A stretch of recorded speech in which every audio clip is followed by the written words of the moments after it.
Hello दोस्तों, नमस्कार। स्वागत है आपके अपने यूट्यूब चैनल संजय टेक्निकल @21 में। आज से हम लोग जो है BARC के एग्ज़ाम्स के लिए फिटर टेट के कुछ इंपॉर्टेंट क्वेश्चंस का डिस्कशन करने वाले हैं। तो वीडियो आप लोगों के लिए काफ़ी इंपॉर्टेंट होने वाली है। अगर आप BARC एग्ज़ाम की तैयारी करते हैं तो इस कंप्लीट वीडियो को देखिएगा।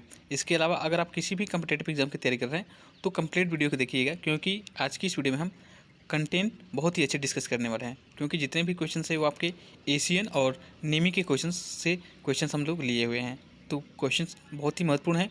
चलिए आज की इस वीडियो को शुरू करते हैं। हमारा सबसे पहला प्रश्न है, शाफ्टों पर रेडियस ग्रूविंग बनाने का मुख्य उद्देश्य क्या है? तो याद रखिएगा, जो शाफ्ट होते हैं उन पर हम रेडियस ग्रूव बनाते हैं। इसका मुख्य उद्देश्य होता है रिवॉल्विंग शाफ्ट की स्ट्रेन को सहन करना। तो इसमें इस रिवॉल्विंग शाफ्ट की स्ट्रेन को सहन करना इसमें राइट आंसर हो जाएगा। और आज की इस वीडियो में आपको बहुत ही नए नए क्वेश्चंस देखने को मिलेंगे। मतलब मैक्सिमम जो क्वेश्चंस है आपको हमने नए क्वेश्चन पिक किए हुए हैं, क्योंकि एग्जाम्स में होता ये है कि कुछ क्वेश्चंस आपको रिपीटेड क्वेश्चन मिलते हैं, जबकि कुछ क्वेश्चंस नए भी आपको एग्जाम में इंक्लूड किए जाते हैं। इस वजह से हमने इसी चीज़ों को ध्यान रखते हुए आज की इस वीडियो को हमने तैयार किया है। तो चलिए अब नेक्स्ट क्वेश्चन की तरफ बढ़ते हैं। अगला क्वेश्चन है, पार्टिंग ऑफ ऑपरेशन करते समय स्पिंडल स्पीड होनी चाहिए। तो ये क्वेश्चन काफ़ी बार रिपीट हुआ है, इसलिए मैं आपको रिवीजन के लिए क्वेश्चन रखा हूँ आज की इस वीडियो में, ताकि आपका रिवीजन भी होता रहे और आपको नए नए क्वेश्चन भी देखने को मिलेंगे। तो याद रखें, सेकंड क्वेश्चन है आपका, पार्टिंग ऑफ ऑपरेशन करते समय स्पिंडल स्पीड की स्पीड होनी चाहिए, तो ये अधिक होनी चाहिए। ठीक है, तो लेथ मशीन पे जब हम पार्टिंग ऑपरेशन करते हैं तो उस समय जो लेथ मशीन की स्पिंडल की स्पीड है वो आपकी अधिक होनी चाहिए। ठीक है, पार्टिंग ऑफ क्या होता है? तो जॉब को दो भागों में काटना ही पार्टिंग ऑपरेशन कहलाता है। ठीक है, चलिए अब अगले क्वेश्चन की तरफ बढ़ते हैं। अगला क्वेश्चन है थर्ड नंबर का, सर्वाधिक प्रयोग किए जाने वाले फाइबर या रस्सी कौन सी होती है? ठीक है, तो सबसे अधिक प्रयोग किए जाने वाली जो रस्सी होती है वो मनीला और सीसल की जो रस्सियाँ होती हैं ये सबसे अधिक प्रयोग की जाती है पावर ट्रांसमिशन के लिए। तो इसको आपको याद रखना है। चलिए हम अगले क्वेश्चन की तरफ बढ़ते हैं।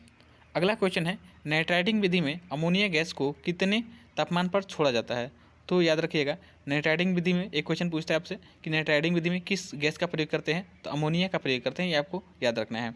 इसके अलावा नाइट्राइटिंग विधि में अमोनिया गैस को कितने तापमान पर छोड़ा जाता है? तो याद रखेंगे 500 से लेकर 560 डिग्री सेल्सियस तापमान पर इसको छोड़ा जाता है। तो ये भी आपको याद रखना है, 500 to 560 डिग्री सेल्सियस। यहाँ पे सेल्सियस छूट गया है तो यहाँ पे सेल्सियस आप लोग लिख लीजिएगा। चलिए अब अगले क्वेश्चन की तरफ बढ़ते हैं। अगला क्वेश्चन है अगला क्वेश्चन है पाइप फिटिंग से मेन लाइन के साथ समकोण में ब्रांच लाइन बनाने के लिए पाइप फिटिंग में किसका प्रयोग किया जाता है? तो याद रखिएगा, मेन लाइन से अगर कोई आपकी ब्रांच लाइन बनानी हो तो वहाँ पे पाइप फिटिंग में हम टी का प्रयोग करते हैं।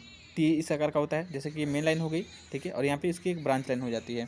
ठीक है, तो ये मेन लाइन हो जाती है और ये यहाँ से ब्रांच लाइन अगर करनी हो तो हम टी का यूज़ करते हैं। चलिए अब अगले क्वेश्चन की तरफ बढ़ते हैं। अगला क्वेश्चन है, बियरिंग के अक्ष के समानांतर में प्रयुक्त होने वाले लोड क्या कहलाते हैं? तो ये भी क्वेश्चन बार बार रिपीट होता है, तो याद रखिएगा, बियरिंग के अक्ष के समानांतर में प्रयुक्त होने वाले लोड को हम थ्रस्ट लोड करते हैं।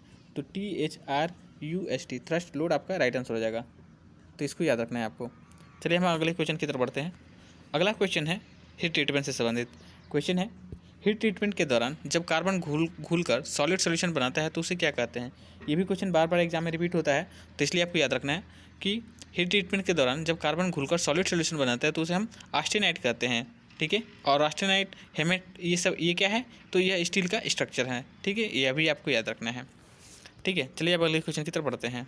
अगला क्वेश्चन है, जाप पर होल्स की परिशुद्ध लोकेशन के लिए किसका प्रयोग किया जाता है? तो याद रखेंगे, जाप पर होल की परिशुद्ध लोकेशन लेने के लिए हम टूल मेकर्स का यूज़ करते हैं। इन टूल मेकर्स बॉटम आपके राइट आंसर हो जाएगा। और एक क्वेश्चन कॉमन पूछा जाता है आपसे टूल मेकर से संबंधित कि यह किस धातु के बने जाते हैं? तो याद रखिएगा, यह टूल स्टील के बने जाते हैं। कौन सी धातु के? Tool steel. तो ये भी आपको याद रखना है कि टूल मेकर्स बॉटम किस धातु के बने जाते हैं? तो यह टूल स्टील, इसमें आपका राइट आंसर हो जाएगा। चलिए अब अगले क्वेश्चन की तरफ बढ़ते हैं। अगला क्वेश्चन है हमारा, गेज पीस किस प्रकार का उपकरण है? तो गेज से याद आया कि गेज का प्रयोग हम किस लिए करते हैं? तो चेकिंग करने के लिए करते हैं। ठीक है, तो गेज किस प्रकार का इंस्ट्रूमेंट है? यह एक प्रकार का चेकिंग इंस्ट्रूमेंट है। ठीक है, यह उपकरण की लंबाई को, उसकी चौड़ाई को, उसको जांचता है, ना कि उसको मापता है। तो ये चेकिंग इंस्ट्रूमेंट इसमें आपका राइट आंसर है। कन्फ्यूज आप इस वजह से होते हैं क्योंकि चेकिंग और आप मेजरिंग में आप उसमें आप कन्फ्यूज हो जाते हैं। तो इसलिए याद रखेंगे कि गेज किस प्रकार का उपकरण है? तो ये एक प्रकार का चेकिंग इंस्ट्रूमेंट है। इसके द्वारा हम केवल कंपोनेंट्स के साइज को चेक कर सकते हैं, माप नहीं सकते। ठीक है, तो चलिए अब अगले क्वेश्चन की तरफ बढ़ते हैं। अगला क्वेश्चन है, स्लॉट या रिसेस की माप लेने के लिए किसका प्रयोग करते हैं? तो याद रखेंगे, स्लॉट या रिसेस की माप लेने के लिए हम गहराई मापने वाला गेज, यानी कि जिसे हम डेप्थ गेज कहते हैं, ठीक है, उसका प्रयोग करते हैं। ठीक है, स्लॉट DEPTH डेप्थ गेज, ठीक है, GAUGE, ठीक है। तो याद रखिएगा स्लॉट या रिसेस की माप लेने के लिए हम डेप्थ गेज का प्रयोग करते हैं। तो ये भी आपका राइट आंसर हो जाएगा। नेक्स्ट क्वेश्चन की तरफ बढ़ते हैं। अगला क्वेश्चन है ड्रिल का साइज जानने के लिए किसका प्रयोग करते हैं। तो ड्रिल का साइज जानने के लिए हम ड्रिल गेज का प्रयोग करते हैं। ड्रिल गेज इस प्रकार की एक प्लेट होती है जिसमें अलग अलग साइज़ के ड्रिल होल्स बने रहते हैं और उस पर उसका वो लिखा रहता है साइज़, और उसमें अगर आप क्या करते हैं ड्रिल का अगर साइज़ आपको जानना है तो किसी होल्स में डालते हैं, अगर उसमें पूरी तरह से फिट हो जाए तो वही उसका ड्रिल का साइज़ हो जाता है।